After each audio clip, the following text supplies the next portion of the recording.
आज आमर पकुड़ी छणा हे सब मेरिनेट कराई रखाई पियाज आमर आलू को काटिकी कॉर्नफ्लावर आला बेसन लुण लंका गुंड हल्दी गुंड पकईकी मेरिनेट कराई रही पूरा गरम हो जाइए।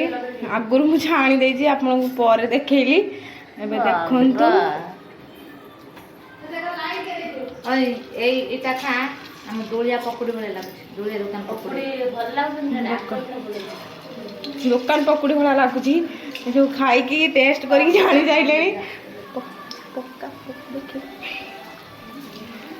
कैमरा बुले देनी देखु खाई किंतु मते सब टेस्ट भितर एटा मते बढिया सन्ध्या मो भाउज कहले गोटे खाइबा बनाओ खाइबा पकुड़ी रे करदेली यापर देखिए गोटे कौन गोटे करदबा पापड़ भावुची छाणीदबा मो माँ टी खाइब ये पापड़ पकुड़ी छणा हो रही सब खाई सारे देखु